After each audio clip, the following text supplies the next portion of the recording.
Assalamualaikum warahmatullahi taala wabarakatuh. A'udzu billahi minasyaitonir rajim. Bismillahirrahmanirrahim. Alhamdulillahi rabbil alamin wassalatu wassalamu ala asyrafil anbiya'i wal mursalin wa ala alihi wa sahbihi ajma'in. Rabbi shrah li sadri wa yassir li amri wahlul 'uqdatam min lisani yafqahu qawli. Amma ba'd. Nama saya Muhammad Afiq Daniel bin Hairudin, nombor kad matrik 077527.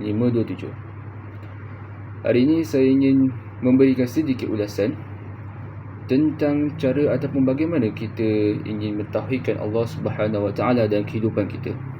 Bagaimana kita ingin meningkatkan keimanan kita, kepercayaan kita, supaya tingkatlah takwa kita sebagai seorang hamba kepadanya.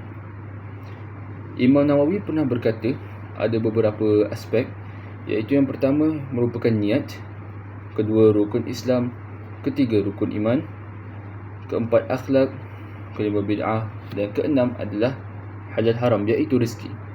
Jadi saya cuma ingin mengusik tentang dua ataupun tiga perkara sahaja, iaitu bermula dengan niat. Niat ni adalah merupakan satu perkara yang penting dalam kehidupan kita, kerana ianya merangkumi semua perkara, perbuatan kita, percakapan kita, hal ehwal kita, tingkah laku kita dalam kehidupan seharian. Jadi seeloklah ataupun lebih bagus jika kita membuatkan satu perbuatan kita itu lillahi ta'ala. Kerana apa? Kerana apabila kita membuat satu pekerjaan kerana Allah Subhanahu Wa Taala, kita sudah beribadah kepadanya, kita sudah memberikan kepercayaan kepadanya, kita percaya kepada Tuhan kita, iaitu Allah Subhanahu Wa Taala. Dialah yang akan memberikan kita ganjaran, dialah yang akan memberikan kita juga balasan. Jadi seeloknya, seperti contoh, jika kita sebagai seorang pelajar menuntutlah ilmu lillahi ta'ala, bukanlah kerana kita menuntut ilmu untuk periksa semata-mata, nak muntahkan segala ilmu yang kita belajar selama ni hanya dalam dewan peperiksaan, untuk menjadi seorang yang pandai semata-mata, hanya untuk mendapatkan grade 4 flat. Bukan tu, tapi untuk kita cari keberkatan dan untuk kita membuatkan ianya sebagai satu ibadah untuk diri kita. Dan ataupun dari segi contoh yang lain, dari segi pekerjaan, tak kisahlah kita ataupun sudah berkahwin ataupun belum, niatkan setiap perbuatan kita tu lillahi ta'ala. Rezeki kita, makan minum kita, untuk anak isteri, itu adalah merupakan ibadah yang membuktikan bahawa kita sebagai hambanya amatlah yakin kepadanya, yang dialah yang memberikan kita sumber rezeki, dan dialah juga memberikan kita keamanan juga ketenangan dalam kehidupan kita. Dan seterusnya, antara tersebut dalam rukun iman, iaitu pada awal-awal lagi sudah disebutkan beriman ataupun kepercayaan kepada Allah. Ini nak membuktikan bahawa kitanya adalah sebagai seorang Muslim ataupun manusia yang diciptakan di atas muka bumi ni untuk mencari siapakah pencipta kita, beribadah kepadanya, yakin kepadanya, dan percaya segala peraturan dan susun dalam kehidupan kita. Ini juga boleh dikaitkan dalam rukun iman yang keenam, iaitu beriman dengan qada dan qadar.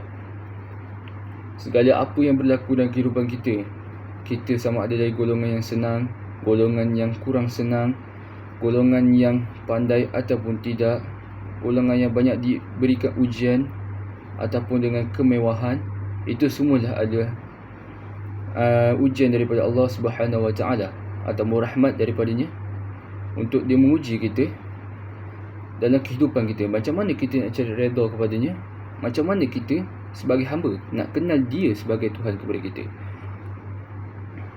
Sebab tu kadang-kadang kita dengar daripada kisah-kisah rakan-rakan, kisah-kisah masyarakat, mereka diuji dengan kesihatan, mereka diuji dengan kehilangan ahli keluarga, mereka diuji dengan pelbagai masalah. Jadi macam mana mereka diuji tu, mereka teruskan teguh dan kuat dengan ujian yang Allah Ta'ala berikan kepadanya. Bila kita dengar uluhan mereka, cara-cara mereka, bagaimana mereka mengatasi masalah tersebut, Mereka kembali kepada pangkal jalan. Mereka cari balik apa yang silapnya aku dahulu, apa kurangnya diri aku yang dahulu, dan aku perlu perbaiki selepas ini. Itu adalah satu matlamat ataupun perkara yang perlu dititik beratkan sebagai seorang manusia, iaitu terutamanya kita lah sebagai makhluk kepadanya, yang dimana mentauhidkan kepadanya, iaitu Allah Subhanahu wa Ta'ala, ialah faktor yang utama dalam kehidupan kita, kerana Dia adalah Tuhan yang Maha Esa, seperti mana dalam Al-Quran telah disebutkan. A'udzubillahi minasyaitonirrajim. Bismillahirrahmanirrahim. Qul huwallahu ahad. Dan Dia adalah yang Maha Esa. Tuhan tidak dipersekutukan, dan Tuhan juga tidak ada diberanakkan dan juga diperanakkan. Tidak ada sesuatu pun yang sama sepertinya. Jadi macam mana kita nak mentauhidkan Allah Subhanahu wa Ta'ala, seperti mana dalam hadis Nabi SAW telah bersabda, tidak akan sesat umatku melainkan dia mengikuti dua perkara ini, iaitu Al-Quran dan juga As-Sunnah. Jadi apabila kita belajar untuk mentauhidkan Allah Subhanahu wa Ta'ala, kita perlulah memahami apa yang Al-Quran katakan, apa yang sunnah Nabi Muhammad SAW mengatakan kepada kita. Jadi macam mana kita ni nak yakin dengan Allah Subhanahu wa Ta'ala, nak husnuzon dengan takdir yang telah ditentukan kepada kita, terdapat pelbagai banyak cara yang kita boleh ambil. Sebagai contoh, saya tertarik dengan satu kisah, iaitu, kalau tak silap saya, Tuan Guru Haji Siddiq Nur. Saya dengar cerita daripada seorang ustaz yang mengisahkan bagaimana ketika mana Tuan Guru ditangkap untuk dimasukkan ke dalam penjara oleh seorang pegawai, dan seorang pegawai itu ditakdirkan iaitu mempunyai perasaan bongkak dan sombong. Jadi apabila semua banduan itu dimasukkan dalam tu, pegawai itu pun berkata, mulai hari ini tak ada siapa pun yang boleh terlepas ataupun tak ada siapa pun boleh terkeluar daripada penjara ini melainkan ada tanda tangan saya.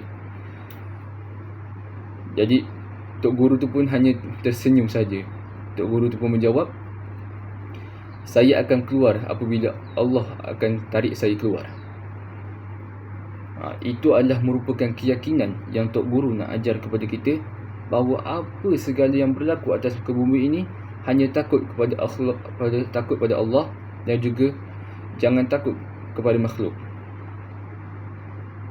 Dan apabila di akhir kisah tersebut, Tok Guru pun keluarlah daripada penjara. Dan apabila dia ingin keluar daripada penjara tersebut, dia terserempak dengan saudara pegawai tadi. Lalu Tok Guru berkata, mesti kamu ada rasa sedikit tidak puas hati dalam hati kamu. Walau bagaimanapun, aku telah keluar dengan izin Allah Subhanahu wa Ta'ala.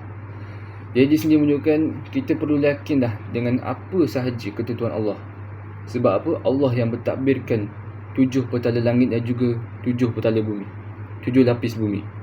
Jadi semua perkara yang hidup, semua di dalam tangan Allah Subhanahu wa Ta'ala, dalam jagaannya. Kerana Dia yang Maha Berkuasa, Dia yang menciptakan semua ni.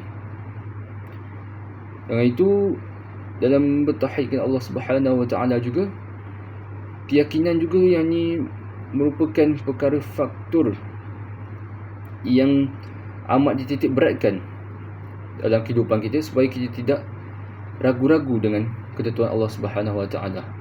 Jadi kita ni sebagai hamba Allah Subhanahu wa Ta'ala perlulah melatih diri, belajar menuntut ilmu, memahami Al-Quran dan juga As-Sunnah.